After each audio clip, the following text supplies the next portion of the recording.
அல்லாஹ்வுடைய நல்லடியார்களே, அல்லாஹு தஆலா மனிதர்களாகிய எங்களை இந்த உலகத்திலே படைத்து எங்களுக்கு எத்தனையோ வகையான தேவைகளை வைத்திருக்கிறான். இந்த தேவைகள் உணவாக இருக்கலாம், உடையாக இருக்கலாம், இல்லிடமாக இருக்கலாம், வாகனமாக இருக்கலாம், மற்றமுண்டான எந்த ஒரு தேவையாக இருக்கலாம். இவற்றையெல்லாம் நாங்கள் இந்த உலகத்திலே பூர்த்தி செய்ய வேண்டுமாக இருந்தால் எங்களுக்கு பணம், சொத்துக்கள் தேவைப்படுகின்றன. அந்த பணத்தை, சொத்துக்களை நாம் எப்படி உழைக்க வேண்டும், எப்படி பாதுகாக்க வேண்டும், எப்படி செலவழிக்க வேண்டும் என்றெல்லாம் மிக தெளிவாக எங்களுடைய தீனுல் இஸ்லாத்திலே சொல்லப்பட்டிருக்கிறது. அல்லாஹ்வுடைய நல்லடியார்களே, இப்படித்தான் உழைக்க வேண்டும், இப்படித்தான் செலவழிக்க வேண்டும் என்ற திட்டவட்டமான வழிகாட்டல்களை அல்லாஹ் தஆலா குர்ஆனிலும் கண்மணியான ரசூலுல்லாஹி ஸல்லல்லாஹு அலைஹி வஸல்லம் அவர்கள் தங்களுடைய சுன்னாவிலும் எங்களுக்கு காட்டி தந்திருக்கிறார்கள். எங்களுக்கு வந்து சேரக்கூடிய ஒவ்வொரு சதமும், ஒரு ரூபாய் எப்படி போனாலும் எங்களுக்கு வந்து சேரக்கூடிய ஒவ்வொரு சதமும் ஹலாலாக இருக்க வேண்டும் என்ற விஷயத்திலே இஸ்லாம் மிகவும் கண்டிப்பாக இருப்பதை நாங்கள் பார்க்கிறோம். ஏனென்றால் ரசூல் நாயகம் ஸல்லல்லாஹு அலைஹி வஸல்லம் அவர்கள் சொன்னார்கள், ஒரு மனிதன் துஆ கேட்கின்றான் அல்லாஹ் தஆலாவிடத்திலே, ஆனால் அவனுடைய உணவு ஹராமாக இருக்கிறது, அவன் உடுத்திருக்கின்ற ஆடை ஹராமாக இருக்கிறது, அவனுடைய முழு உடம்பும் போஷிக்கப்பட்டிருப்பது ஹராத்தினாலாக இருந்தால் அவனுடைய துஆக்கள் அங்கீகரிக்கப்பட மாட்டாது என்று ஸல்லல்லாஹு அலைஹி வஸல்லம் அவர்கள் சொன்னார்கள். நாங்கள் எல்லோரும் அமல் செய்வது அல்லாஹ் தஆலாவிடத்திலே எமது அமல்கள் ஏற்றுக்கொள்ளப்பட வேண்டும் என்ற உறுதியான ஒரு நோக்கத்தோடு தான். ஆனால் அந்த அமல்கள் ஏற்றுக்கொள்ளப்படவில்லை என்றால் அது எவ்வளவு பெரிய ஒரு துரதிஷ்டம், நஷ்டம் என்பதை நாங்கள் புரிந்து கொள்ள வேண்டியிருக்கிறது. சகோதரர்கள்,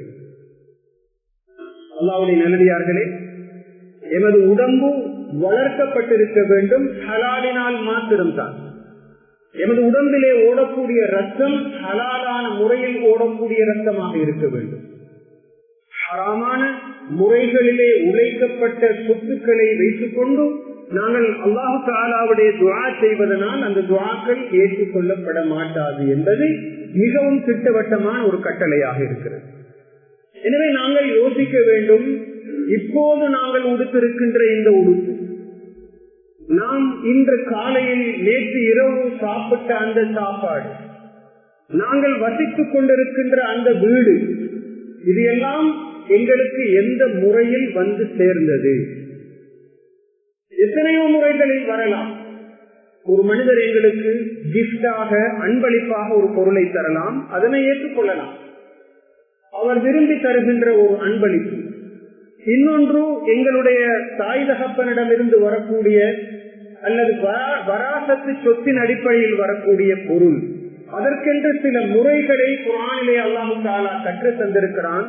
ரசூல் ஸல்லல்லாஹு அலைஹி வஸல்லம் அவர்கள் சொல்லி தந்திருக்கிறார்கள். 8 1, 3 1, 2 1 என்றெல்லாம் அதற்கு விகிதாசாரங்கள் இருக்கின்றன.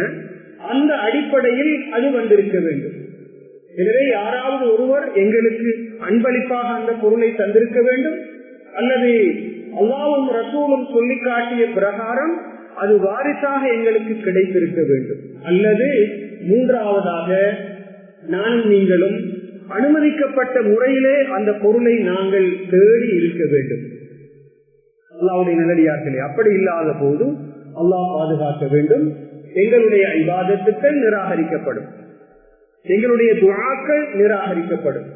அல்லாஹ் தஆலாவுடைய மிக பயங்கரமான சில தண்டனைகளுக்கு நாங்கள் அல்லாஹ் பாதுகாக்க வேண்டும், உள்ளாக வேண்டி வரும். எனவே நாங்கள் ஒவ்வொருவரும் எமது மனதிலே கையை வைத்து கேட்டு பார்ப்போம், நாம் அனுபவிக்கின்ற இந்த சொத்து சுகங்கள் எல்லாம் ஹலாலான தூய்மையான முறையில் தான் எங்களிடத்திலே வந்திருக்கிறதா? அல்லாஹ்வுடைய நல்லடியார்களே, எனவே உழைக்க வேண்டும், ஹலாலாக உழைக்க வேண்டும். ரசூல் ஸல்லல்லாஹு அலைஹி வஸல்லம் அவர்கள் சொன்னார்கள், இன்னல்லாஹ யுஹிப்பு அன் யரா அப்தஹு யஸ்ஆ ஃபீ தலபில் ஹலால். தன்னுடைய அடியான் ஹலாலான சம்பாத்தியத்தில் ஈடுபடுவதை அல்லாஹ் தஆலா விரும்புகிறான் என்று ஸல்லல்லாஹு அலைஹி வஸல்லம் அவர்கள் சொன்னார்கள். அல்லாஹ்வுடைய மஹப்பத்து கிடைக்கிறது ஹலாலான சம்பாத்தியத்திலே ஈடுபடுகின்ற பொழுது. குர்ஆனிலே அல்லாஹ் தஆலா சொல்லுகிறான், ஃபம்ஷூ ஃபீ மனாகிபிஹா, நீங்கள் பூமியின் எல்லா பாகங்களுக்கும் பறந்து சென்று வகுலு மிர் ரிஸ்கிஹி, அந்த ரப்புடைய ரிஸ்கிலிருந்து நீங்கள் சாப்பிடுங்கள் என்று குர்ஆனிலே அல்லாஹ் சொல்லுகிறான். உலகத்திலே வந்த எல்லா நபிமார்களும் ஏதோ ஒரு வகையிலே விவசாயமாக இருக்கலாம், கைத்தொழிலாக இருக்கலாம், அல்லது மற்றுமுண்டான தங்களுடைய சேவைகளை வழங்குவதாக இருக்கலாம், அவற்றின் அடியாக உழைத்துத்தான் சாப்பிட்டிருக்கிறார்கள்.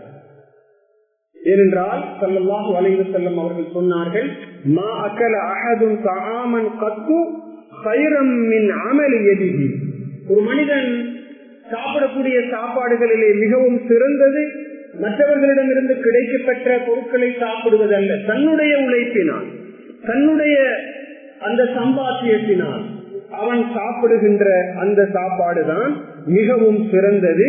ஏனென்றால் தாவூத் அலைஹிஸ்ஸலாம் அவர்கள் லா யஅகுலு இல்லா மின் அமலி யதிஹி, தன்னுடைய சம்பாத்தியத்தின் மூலமாகத்தான் சாப்பிட்டு வந்தார்கள். ஜக்கரியா அலைஹிஸ்ஸலாம் அவர்கள் தச்சராக இருந்தார்கள். நபி மூசா அலைஹிஸ்ஸலாம் அவர்களும் ரசூல் நாயகம் ஸல்லல்லாஹு அலைஹி வஸல்லம் அவர்களும் ஆடுகளை மேய்த்து தங்களுடைய ஜீவனோபாயத்தை தேடிக்கொண்டார்கள். எந்த ஒரு நபியும் மற்றவர்களிலே தங்கி இருக்கவில்லை. ரசூல் ஸல்லல்லாஹு அலைஹி வஸல்லம் அவர்கள் சொன்னார்கள், உழைப்பதற்கான வசதி வாய்ப்பு இருக்கின்ற ஒருவனுக்கு சதகா கொடுக்க கூடாது, ஜகாத் கொடுக்க கூடாது. எந்த மனிதன் உழைப்பதற்கான வசதி வாய்ப்புகள் இருந்தும் கூட அவன் உழைக்காமல் மற்றவர்களிடத்திலே கையேந்துகின்றான் என்றால், பிச்சை வாங்குகின்றான் என்றால், அந்த மனிதன் நாளை மறுமையிலே முகத்திலே எந்த விதமான சதைகளும் இல்லாமல் வருவான் என்று கண்மணியான ஸல்லல்லாஹு அலைஹி வஸல்லம் அவர்கள் சொன்னார்கள். அல்லாஹ்வுடைய நல்லடியார்களே, எனவே ஹலாலான சம்பாத்தியம் முக்கியம். ஆனால் அந்த சம்பாத்தியத்திலே நாங்கள் ஈடுபடவும் வேண்டும். சோம்பேறிகளாக மற்றவர்களிலே தங்கி மற்றவர்களுடைய கைகளை எதிர்பார்த்து நாங்கள் வாழக்கூடாது.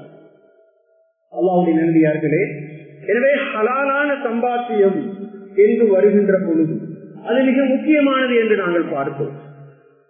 எப்போது எங்களுடைய சம்பாத்தியம் ஹராமாகும் என்பதை நாங்கள் கட்டாயமாக தெரிந்திருக்க வேண்டும்.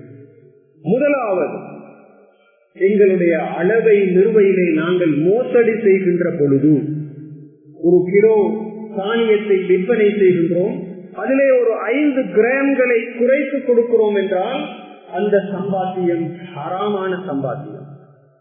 அல்லாஹு தஆலா குர்ஆனிலே வைலுன் லில் முத்தஃபிஃபீன், யாரெல்லாம் தங்களுடைய அளவை நிறுவையிலே மோசடி செய்கிறார்களோ அவர்களுக்கு வைல் எனப்படக்கூடிய நரகம் அல்லது கேடுதான் இருக்கிறது என்று குர்ஆனிலே தெளிவாக சொல்லுகிறார்.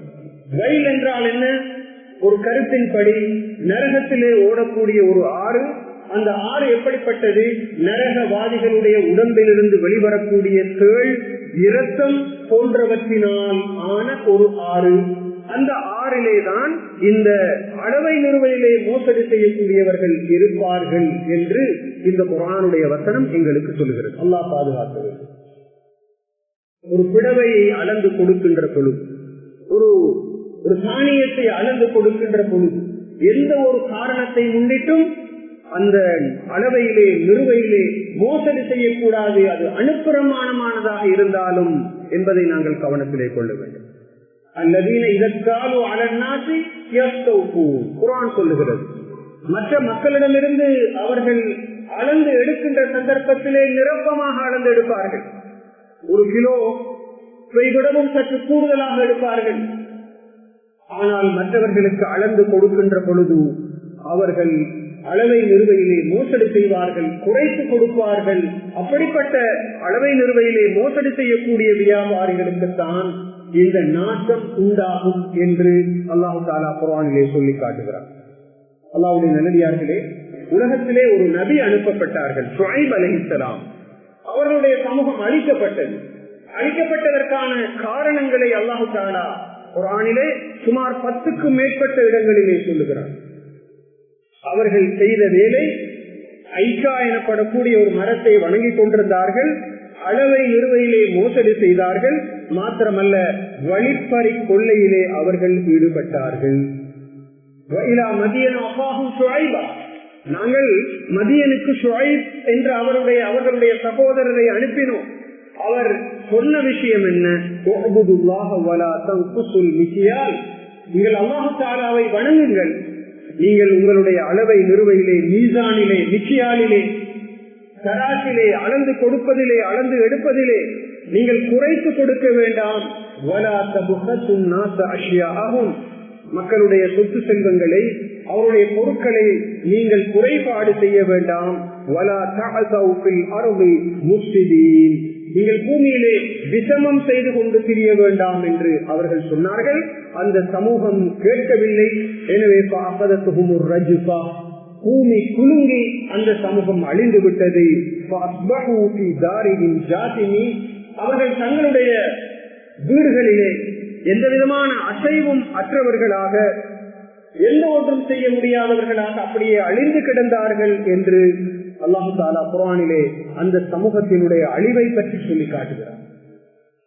மிக ஜாக்கிரதையாக இருக்க வேண்டும். மக்கள் பார்த்தாலும் பார்க்காவிட்டாலும் அல்லாஹ்வுடைய பார்வை பட்டுக்கொண்டே இருக்கிறது அந்த தராசில். அந்த தராசின் முள்ளிலே, அந்த தராசில் டிஜிட்டல் தராசாக இருந்தால் அதிலே போடக்கூடிய ஒவ்வொரு எண்ணிலும் அல்லாஹ்வுடைய பார்வை பட்டுக் கொண்டிருக்கிறது. அவனை நாங்கள் திருப்திப்படுத்த வேண்டும். எங்களிடத்திலே வருகின்ற வாடிக்கையாளர்கள் கண்டார்களோ காணாவிட்டாலும் அல்லாஹ்வுடைய பார்வை பட்டுக் கொண்டிருக்கிறது என்ற அச்சம், அந்த பயம், அந்த தக்வா ஒரு வியாபாரிடத்திலே கட்டாயம் தேவைப்படுகிறது. அல்லாஹ்வுடைய நல்லடியார்கள், எனவே வியாபாரத்தை ஹலாலாக்கிக் கொள்வதற்கான ஒரு வழிமுறை நாம் மிகவும் ஜாக்கிரதையாக இருக்க வேண்டும். எங்களுடைய அளவை நிறுவையில். இரண்டாவது, அல் யமீனுல் கமூஸ், பொய் சத்தியம் செய்து வியாபாரம் செய்வது. ஒரு பண்டம் இருக்கிறது, ஒரு பொருள் இருக்கிறது, அதற்கு பிழையான வர்ணனைகளை, பொய்யான வர்ணனைகளை சொல்லி அந்த பொருட்களை விற்பனை செய்வது சாதாரண குற்றம் அல்ல, பெரும் பாவங்களிலே ஒன்று. ஸல்லல்லாஹு அலைஹி வஸல்லம் அவர்கள் சொன்னார்கள், பெரும் பாவங்களிலே ஒன்று அல் முனஃபிகு சில்அதஹு பில் ஹலிபில் காதிப், பொய்யான சத்தியம் செய்து தன்னுடைய வியாபார பண்டத்துக்கு மௌசு தேடிக் கொள்கின்ற வியாபாரி இருக்கின்றான், அவன் ஒரு பெரும் பாவத்திலே ஈடுபடுகிறான். இலங்கையில் செய்யப்பட்ட பொருளாக இருக்கும், ஆனால் விற்பனை செய்கின்ற பொழுது மேட் இன் இந்தியா என்று சொல்வான், made in China, made in Japan என்று சொல்வான். ஆனால் அந்த பொருள் உள்நாட்டிலே விற்பனை செய்யப்பட்டதாக இருக்கும். வரக்கூடிய அந்த கஸ்டமர் அதனை நம்பி அந்த பொருளை எடுத்துக் கொண்டு போவார். ஆனால் இவருக்கு தேவைப்படுவதெல்லாம் அந்த பொருளை விற்பனை செய்ய வேண்டும் என்பதுதான். இப்படியான ஒரு பிழையான வர்ணனையோடு சில நேரங்களில் உள்நாட்டிலே தயாரிக்கப்பட்ட பொருள், இம்போர்ட்டட் பொருள் என்று சொல்லுவார்கள், லோக்கலிலே தயார் செய்யப்பட்டிருக்கும். சில நேரங்களில் அதற்காக வேண்டிய ஸ்டிக்கர்களை ஒட்டுவார்கள். எக்ஸ்பயரி டேட் என்று பதிலே போடப்பட்டிருக்கும், அதனை மறைப்பதற்காக வேண்டி புதிய டேட்டுகள் அதிலே ஒட்டப்பட்டு விற்பனை செய்யப்படுகின்ற காட்சிகளை நாங்கள் சர்வசாதாரணமாக பார்க்கிறோம். அல்லாஹ்வுடைய நல்லடியார்களே, எப்படியும் வாழலாம், எப்படியும் உழைக்கலாம் என்பது அல்ல, இப்படித்தான் வாழ வேண்டும், இப்படித்தான் உழைக்க வேண்டும் என்று திட்ட தெளிவாக எமது மார்க்கம் சொல்லிக் கொண்டிருக்கிறது. அல்லாஹ்வுடைய நல்லடியார்களே, நாம் யாரை ஏமாற்ற பார்க்கிறோம்? அந்த ரப்பு, அவருடைய பார்வை மிகவும் நுணுக்கமானது. நான் இப்படியெல்லாம் பிழையான முறையிலே சம்பாதித்து எடுத்துக்கொண்ட சொத்துக்களை விட்டுவிட்டு தான் இந்த உலகத்திலிருந்து நாங்கள் போக வேண்டும். அல்லாஹ்வுடைய நல்லடியார்களே, 10 லட்சம், 11 லட்சம், 20 லட்சம் என்றெல்லாம் செலவழித்து கை கடிகாரம் கட்டிக் கொண்டிருக்கிறார்கள். கோடிக்கணக்கான ரூபாய்களை செலவழித்து வீடுகளை கட்டுகிறார்கள்.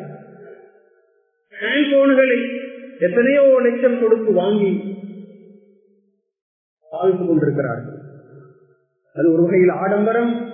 ஆனால் இவற்றையெல்லாம் இவர்கள் எப்படி தேடிக்கொண்டார்கள் என்று பார்த்தால் பொய், சத்தியம், பிழையான வர்ணனை, தன்னுடைய கஸ்டமரை ஏமாற்றி சம்பாதிக்கப்பட்ட பொருளாக அது இருக்குமாக இருந்தால்.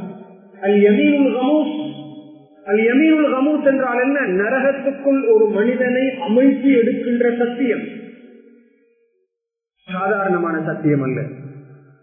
பொய் வர்ணனைகளோடு ஒரு பொருளை விற்பனை செய்வது, இப்படியெல்லாம் உழைத்த சொத்துக்களை அவன் எடுத்துக்கொண்டு போகின்றானா?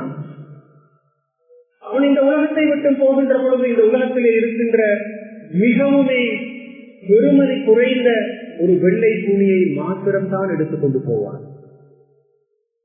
அவனுடைய கையிலே கட்டியிருந்த கடிகாரம், பாவித்துக் கொண்டிருந்த ஹேண்ட்போன், அவன் இந்த உலகத்திலே டீல் பண்ணி எல்லா செக்குகள் எல்லாவற்றையும் வைத்துவிட்டு கலட்டி விட்டுத்தான் அவனை அனுப்புவார்கள். அவனுடைய எந்த ஆடையையும் எடுத்துக் கொண்டு போவதற்கு அனுமதி வழங்கப்பட மாட்டார். அவன் இந்த உலகத்திலே விருப்பமாக பாவித்த ஒரு பொருள் என்று சொல்லி அவனுடைய கப்பலுக்குள் வைத்து அனுப்ப மாட்டார்கள். இதற்குள் தானா இவ்வளவு நாடகம், இவ்வளவு ஏமாற்றம்? உழைத்து விட்டு போவதையெல்லாம் அவருடைய பிள்ளைகள் அனுபவிப்பார்கள் அல்லது உலகத்தில் உள்ளவர்கள் அனுபவிப்பார்கள். அல்லாஹ்வுடைய கோபத்தை சம்பாதித்துக் கொண்டு உலகத்திலிருந்து போக வேண்டுமா? அல்லாஹ் தஆலா இதனை பொறுத்துக் கொள்வானா?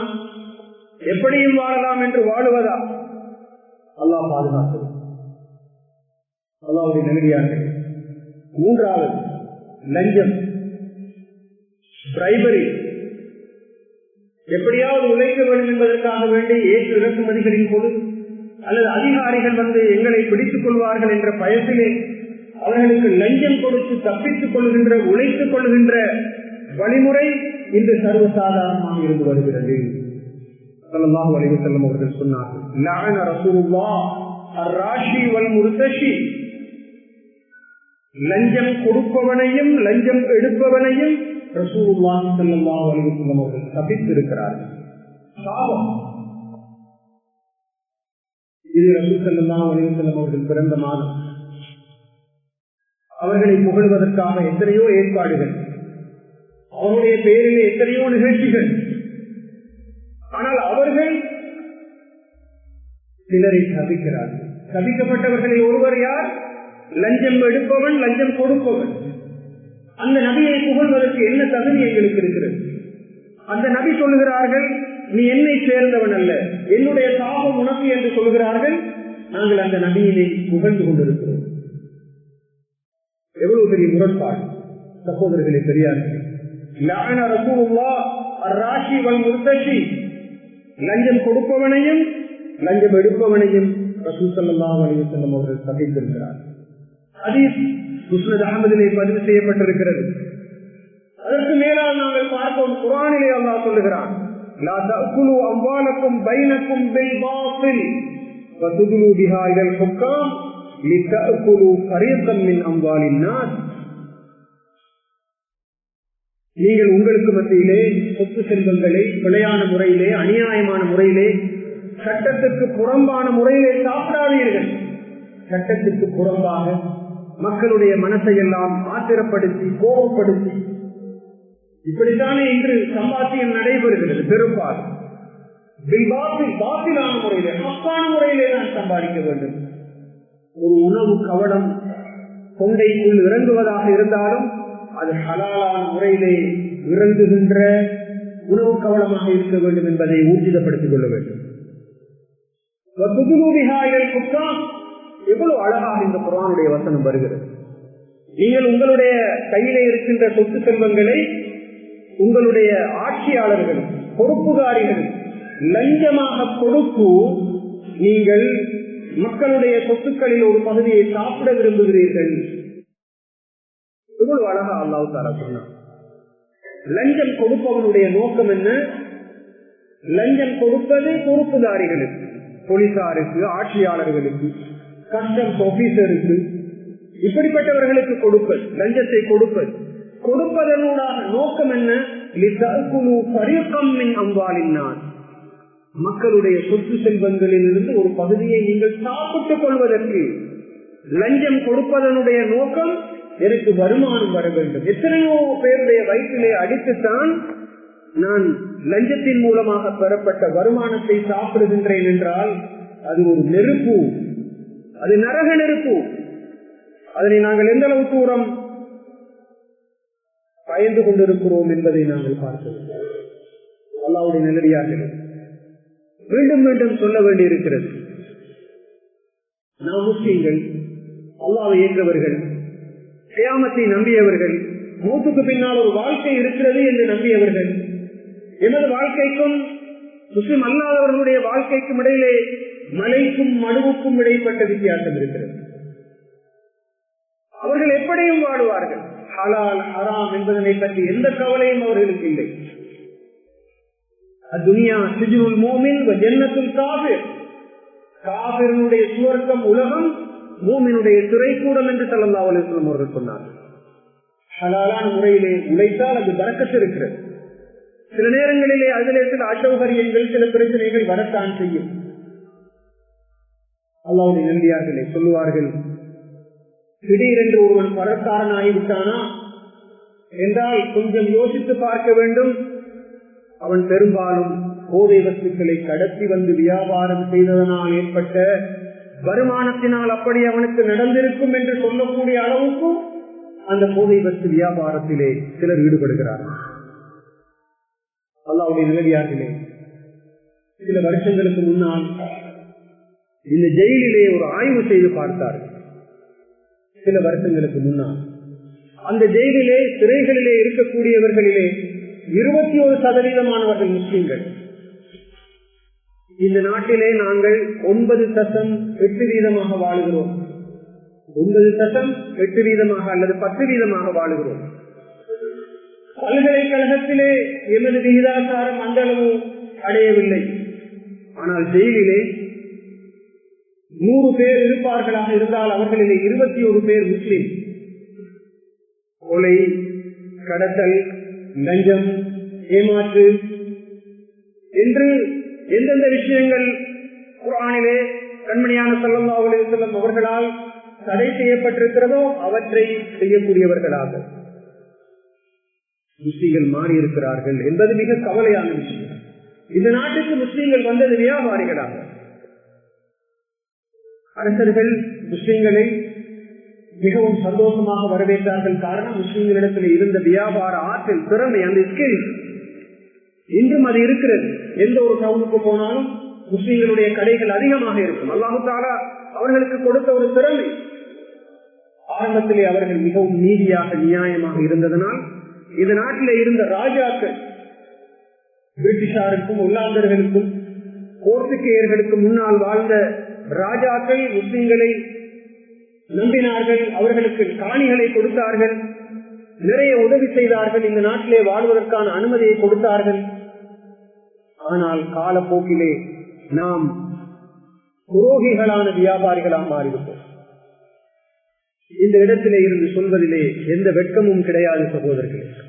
பயப்பட வேண்டிய அவசியம் கிடையாது. அல்லாஹ்வை தவிர வேறு யாருக்கும் பயப்பட வேண்டிய தேவை கிடையாது. கஷ்டமான உண்மை, ஏர்போர்ட்டிலே கடத்தி வரப்படுகின்ற பொருட்களிலே, அகப்படுகின்ற பொருட்களிலே பெரும்பாலான நிகழ்ச்சிகள், சம்பவங்கள் முஸ்லிம்களோடு சம்பந்தப்படுத்தப்படுகிறது. இந்த உலகத்துக்கு வந்த கைர உம்மத் குந்தும் கைர உம்மத்தின் உக்ரிஜத் லின்னாஸ், நீங்கள் சிறந்த சமுதாயம், மக்களுக்காக வெளிப்படுத்தப்பட்ட சமுதாயம் என்ற குர்ஆனிலே அல்லாஹ் சொல்லுகிறான். எங்களை பார்த்து யார் இஸ்லாத்துக்கு வருவார்கள்? அல்லாஹ்வுடைய நல்லடியார்களே, எங்களுடைய வெளி தோற்றங்களை வைத்தோ, நாங்கள் பண்ணுகின்ற பயான்களை வைத்தோ, நாங்கள் வெளியிடுகின்ற டிடிக்களையோ அல்லது யூடியூபிலே வெளிவருகின்ற அந்த பேச்சுக்களை வைத்தோ, அவற்றை வைத்தோ முஸ்லிம் அல்லாதவர்கள் இஸ்லாத்துக்கு வருவதில்லை. இஸ்லாத்துக்கு அவர்கள் வருவது எனது வாழ்க்கையிலே அது எந்த அளவுக்கு இருக்கிறது என்பதனை பார்த்துத்தான். உண்மை பேசுகின்ற முஸ்லிம்களாக, நம்பிக்கை நாணயமானவர்களாக, கொடுத்த வாக்குறுதியை காப்பாற்றுபவர்களாக, தன்னிடத்திலே வரக்கூடிய வாடிக்கையாளர்கள் மீது உண்மையான அன்பும் இரக்கமும் கொண்டவர்களாக வியாபாரிகள் இருந்தால் நிச்சயமாக இந்த நாட்டிலே அல்லாஹ்வுடைய கிருபையின் காரணமாக மிக அவசரமான ஒரு மாற்றம் வரும். ஆனால் துரதிர்ஷ்டம், என்னை பார்த்து இஸ்லாத்துக்குள் வருவதற்கான சூழ்நிலை ஒன்றும் தற்போதைய நிலையில் கிடையாது. இஸ்லாம் என்பது வேஷமோ கோஷமோ அல்ல, அது வாழ்க்கை.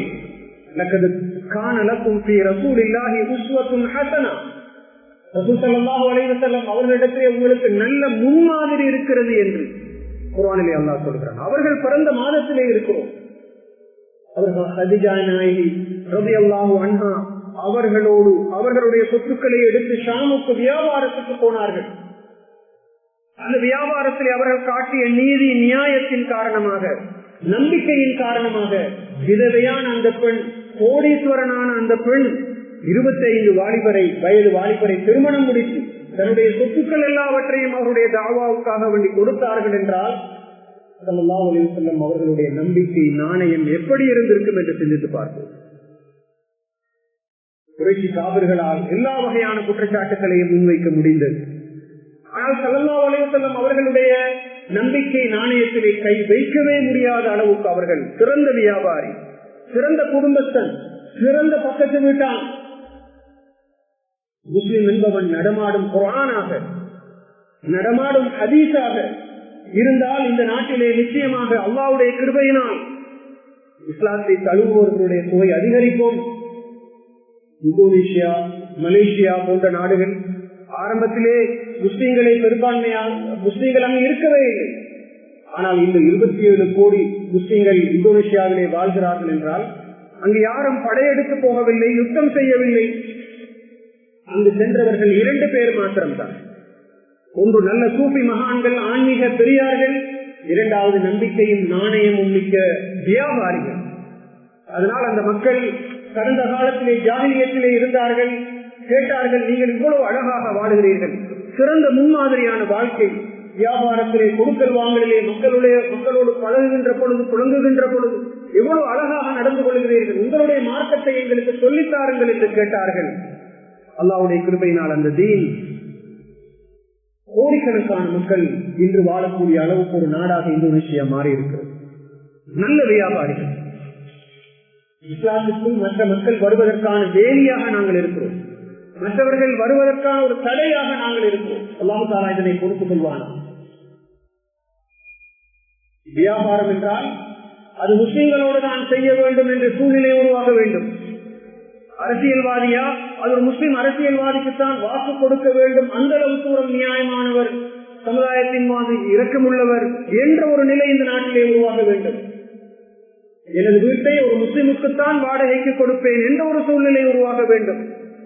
எனது பக்கத்து வீட்டிலே ஒரு முஸ்லிம் இருக்கிறார் என்றால் நான் மிகப்பெரிய பாக்கியசாலி என்று ஒரு முஸ்லிம் அல்லாதவர் உணரக்கூடிய அளவுக்கு எங்களுடைய வாழ்க்கை முன்மாதிரியாக அமைய வேண்டும். அல்லாஹ்வுடைய நல்லடியார்களே, நாளை மறுமையிலே அல்லாஹ் தஆலா கேட்பான், இந்த தீனை நீங்கள் வாரிசாக பெற்றிருந்தீர்கள், உங்களுடைய வாழ்க்கையில் இந்த சமுதாயத்துக்கு கொடுத்தீர்களா? குன்தும் கைர உம்மத்தின், நீங்கள் தான் சிறந்த சமுதாயம். கேட்கின்ற சந்தர்ப்பத்திலே நாங்கள் என்ன பதிலை கொடுக்க இருக்கிறோம்? பேச்சின் மூலமாக அல்ல தாவா, அது இருக்கத்தான் வேண்டும். ஆனால் செயலின் மூலமாக, எங்களுடைய நடத்தையின் மூலமாக, எங்களுடைய முன்மாதிரியின் மூலமாக இந்த நாட்டில் இருக்கின்ற முஸ்லிம் அல்லாதவர்களை நாங்கள் எந்த அளவு தூரம் கவர்ந்திருக்கிறோம், எவ்வளவு தூரம் இங்கிதமாக நடந்து கொள்கிறோம். கொடுக்கல் வாங்கலிலே, சமூக உறவுகளிலே, அவர்களோடு உள்ள மற்றமுண்டான விஷயங்களிலே, நாளை மறுமையிலே அவர்கள் சென்று எங்களுக்கு எதிராக வழக்காடுகின்ற ஒரு சூழ்நிலை வந்தால் அல்லாஹ் பாதுகாக்க வேண்டும். அல்லாஹ்வுடைய நல்லடியார்களே, ஹராமான உழைப்புகளிலே இன்னும் ஒரு உழைப்பு இருக்கிறது. அல்லாஹ் தஆலா ரசூல் ஸல்லல்லாஹு அலைஹி வஸல்லம் அவர்களும் தடை செய்த பொருட்களை விற்பது. ஒரு முஸ்லிம் மதுவை விற்க முடியாது, சிகரெட்டை விற்க முடியாது, பீடியை, சுருக்கை விற்க முடியாது. சிகரெட், பீடி, சுருக்கு என்பன ஹராம் என்று நவீன கால இஸ்லாமிய அறிஞர்கள் பத்துவா கொடுத்து விட்டார்கள். எனவே அதனை குடிப்பது ஹராம், விற்பதும் ஹராம், அதுக்கு உடந்தையாக இருப்பது. அப்படியான பொருட்களை ஒரு இடத்திலிருந்து இன்னொரு இடத்துக்கு கொண்டு போவதற்கு எமது வாகனத்தை நாங்கள் கொடுக்க உதவினாலும் கூட அது ஹராமான சம்பாத்தியம் தான். ஒரு கசினோவுக்கு, ஒரு சூது விளையாடுகின்ற ஒருவருக்கு எமது கட்டடத்தை நாங்கள் வாடகைக்கு கொடுத்தால் அதுவும் ஹராமான சம்பாத்தியம். அல்லாஹ்வுடைய நல்லடியார்களே, லஅன அல்லாஹுல் ஹம்ர வஷாரிபஹா வசாகிஹா வபாயிஹா வஆசிரஹா வமுஹ்தசிரஹா வஹாமிலஹா வல்மஹ்மூலதி இலைஹி ஸல்லல்லாஹு அலைஹி வஸல்லம் அவர்கள் அல்லாஹ் சொன்னார்கள், அல்லாஹ் தஆலா சபித்திருக்கிறான் பின்வருவோரை சபித்திருக்கிறான். முதலாவது மதுவை குடிப்பவன், இரண்டாவது மற்றவர்களுக்கு மதுவை புகட்டுபவன், மூன்றாவது அதனை விற்பவன், அதனை பிழிபவன் என்றால் அந்த காலத்திலே திராட்சை பழத்திலிருந்துதான் மதுவை பிழிவார்கள். இன்றும் அந்த நடைமுறை இருக்கிறது. அதனை பிழிந்து கொண்டு வரும்படி சொல்பவன், அந்த மதுவை சுமந்து செல்பவன், யாரிடத்திலே அந்த மது சுமந்து செல்லப்படுகிறதோ அந்த மனிதன் என்று ஸல்லல்லாஹு அலைஹி வஸல்லம் அவர்கள் சொல்லி காட்டினார்கள். அல்லாஹ்வுடைய நல்லடியார்களே, நாம் ஒவ்வொன்றாக நினைத்து பார்க்கிறோம். மீண்டும் சொல்லுகிறோம், எம்மிடத்திலே வந்து சேர்ந்திருக்கின்ற இந்த வீடு, நாம் பாவிக்கின்ற வாகனம், நாம் இதுவரைக்கும் உடுத்திருக்கின்ற உடுப்பு, நாம் பாவிக்கின்ற ஏனைய பொருட்கள், வீட்டிலே இருக்கின்ற பிரிட்ஜாக இருக்கலாம், அயனாக இருக்கலாம், இவை அனைத்தும் ஹலாலான வழிகளின் ஊடாகத்தான் வந்து சேர்ந்ததா. நான் கையிலே கட்டி இருக்கின்ற கடிகாரம், நான் போட்டிருக்கின்ற மூக்கு கண்ணாடி, நான் பாவிக்கின்ற ஹேண்ட்போனை வைத்துக் கொண்டு சொல்லுவோம். ஆனால் அது கடத்தி வரப்பட்ட கடத்தலின் மூலமாக கிடைத்த உழைப்பாக இருந்தால் அதன் மூலமாக எந்த பயானை கேட்டாலும் அது செல்லுபடியாக மாட்டார். தெளிவாக நாங்கள் சொல்லி காட்டுகிறோம். அல்லாஹ்வுடைய நல்லடியார்களே, கடத்தல் என்பது ஹராம். ஏன் ஹராம் என்றால், நாங்கள் இந்த நாட்டோடு உடன்படிக்கை செய்திருக்கிறோம். இந்த நாட்டிலே பிரஜைகளாக வாழ்வோம், இந்த நாட்டின் சட்டத்திட்டங்களுக்கு நாங்கள் கட்டுப்படுவோம் என்று நாங்கள் உடன்படிக்கை செய்திருக்கிறோம். அந்த உடன்படிக்கையை நாங்கள் பாதுகாக்கிறோம். நாங்கள் பாதுகாக்க தயாரில்லை என்றால் இந்த நாட்டை விட்டே போய்விட வேண்டும். முஸ்லீம்கள் என்றால் முஸ்லிமுன் அலா ஷுரூத்திஹிம், முஸ்லீம்கள் தங்களுடைய நிபந்தனைகளுக்கு கட்டுப்படுபவர்கள். ஹதீஸ், யா அய்யுஹல்லதீன ஆமனூ அவ்ஃபூ பில் உகூத், ஈமான் கொண்டவர்களே நீங்கள் செய்திருக்கின்ற உடன்படிக்கைகளை முழுமையாக நிறைவேற்றுங்கள். ஈமான் கொண்டவர்கள் எப்படிப்பட்டவர்கள்? வல்லதீன ஹும் லி அமானாத்திஹிம் வ அஹ்திஹிம் ராஊன், மூமினானவர்கள் எப்படியானவர்கள்? தங்களுடைய அமானிதங்களையும் தங்களுடைய வாக்குறுதிகளையும் அவர்கள் பேணுவார்கள். வாக்குறுதி என்றால், ஒரு செக்கை கொடுக்கிறீர்கள், அதில் டேட் போட்டு கொடுக்கின்றீர்கள். அந்த டேட்டுக்கு அங்கே அவர் போயிட்டு பார்க்கிறார், அந்த பேங்கிலே உங்களுடைய கணக்கிலே காசு இல்லை என்று சொல்லுகிறார்கள் என்றால் நீங்கள் அவருக்கு துரோகம் செய்து விட்டீர்கள். துரோகம் ஒரு முஸ்லிமுடைய பண்பு அல்லது முனாஃபிக்குடைய பண்பு. பேசினால் போய் பேசுவான், வாக்குறுதி அளித்தால் மாறு செய்வான், நம்பினால் துரோகம் செய்வான். இது முனாஃபிக்குடைய பண்பு. எல்லா விஷயத்திலும், பேச்சிலே, நடத்தையிலே, எண்ணத்திலே, எல்லாவற்றிலும் நம்பிக்கை நாணயம் எங்களுக்கு தேவைப்படுகிறது. அல்லாஹ்வுடைய நல்லடியார்களே, எங்களுடைய சம்பாத்தியங்களை நாங்கள் ஹலாலாக அமைத்துக் கொள்ளாத போது நிச்சயமாக அது ஒரு பெரிய விபரீதத்திலே வந்து முடியும். ஒருவன் ஒரு பொருளை விற்பனை செய்கின்ற பொழுது அதில் ஏதாவது குறைபாடுகள் இருந்தால் அந்த குறைபாட்டை சொல்லித்தான் விற்க வேண்டும். லா யஹில்லு லிமுஸ்லிமின் பாஅ மின் அஹீஹி பைஅன் வ ஃபீஹி ஐபுன் இல்லா பையனஹு. ஒரு பொருளை விற்பனை செய்கின்றான், அந்த பொருளிலே ஒரு குறைபாடு இருக்கிறது என்று வைத்துக் கொண்டால் அந்த குறைபாட்டை பற்றி சொல்லித்தான் அந்த வியாபாரத்தை செய்ய வேண்டும். அப்படி இல்லாவிட்டால் அந்த வியாபாரம் ஹலாலாக மாட்டாது என்று ரசூல் ஸல்லல்லாஹு அலைஹி வஸல்லம் அவர்கள் சொல்லுகிறார். அல்லாஹ்வுடைய நல்லடியார்கள், எங்களுடைய கடந்த காலத்து இமாம்கள், பெரியார்கள் தங்களுடைய வியாபாரத்தில் மிகவும் ஜாக்கிரதையாக கவனமாக நடந்திருக்கிறார்கள். ஒரு சம்பவம் சொல்லப்படுகிறது. இமாம் அபூ ஹனீஃபா ரஹ்மத்துல்லாஹி அலைஹி அவர்கள் ஒரு கடைக்கு சொந்தக்காரராக இருந்தார். அது ஒரு விடுவை கடை என்று சொல்லப்படுகிறது. ஒரு நாள் அவர்கள் தன்னுடைய கடையை விட்டு வெளியே போகிறார்கள். தன்னுடைய சிப்பந்திக்கு, தன்னோடு இருந்த ஹெல்ப்பருக்கு சொல்லிவிட்டு போகிறார்கள், இதோ ஒரு ஆடை இருக்கிறது, ஒரு உடுப்பு, ஒரு துணி இருக்கிறது, அதிலே இந்த குறைபாடு இருக்கிறது. யாராவது வந்து அந்த துணியை விற்பனை கேட்டால், வாங்குவதற்கு கேட்டால் அவருக்கு நீங்கள் அதனை கொடுத்து, அதனை சொல்லிவிட்டுத்தான் நீங்கள் அதனை விற்பனை செய்ய வேண்டும் என்று சொல்லிவிட்டு கடையை விட்டு வெளியே போய்விடுகிறார். இப்போது அந்த இடத்துக்கு ஒரு யூதர் வருகிறார். இமாம் அபூ ஹனீஃபா கடையில் இல்லை. வந்து துணிமணிகளை எல்லாம் பார்த்துவிட்டு அந்த துணியை எடுத்துக் கொண்டு போகிறார், காசை கொடுத்து விட்டு போகிறார். ஆனால் கடையிலே இருந்த சிப்பந்தி அந்த துணியிலே இருந்த குறைபாடுகளை சொல்ல மறந்து விட்டார். இப்போது இமாம் அபூ ஹனீஃபா ரஹ்மத்துல்லாஹி அலைஹி அவர்கள் கடைக்கு சற்று தாமதமாகி வந்து பார்த்த பொழுது அந்த பொருள் விற்பனை செய்யப்பட்டிருக்கிறது, அந்த ஆடை விற்பனை செய்யப்பட்டிருக்கிறது. அந்த நேரத்திலே கேட்கிறார்கள், நீங்கள் அந்த ஆடையிலே இருந்த குறைபாட்டை சொல்லித்தானா விற்பனை செய்தீர்கள்? இல்லை இமாம் அவர்கள், மறந்துவிட்டு. இமாம் அபூ ஹனீஃபா ரஹ்மத்துல்லாஹி அலைஹி அவர்களுக்கு கோபம் வருகிறது. உடனடியாக அந்த மனிதர் தந்த காசை எனக்கு தாருங்கள் என்று சொல்லி அந்த காசை எடுத்துக் கொண்டு ஓடோடி போகிறார்கள். மிகவும் சிரமப்பட்டு அந்த மனிதனை கண்டுபிடிக்கிறார்கள். கண்டுபிடித்து கேட்கிறார்கள், நீ எடுத்து வந்த ஆடையிலே ஒரு குறைபாடு இருக்கிறது, அவதானித்தீரா? இல்லை, நான் அவதானிக்கவில்லை. இதோ இதுதான் இந்த குறைபாடு. நீ அந்த பொருளை விருப்பமாக இருந்தால் வைத்துக் கொள்ளலாம், அதற்காக வேண்டி நான் ஒரு தொகை பணத்தை குறைத்து தருவேன்.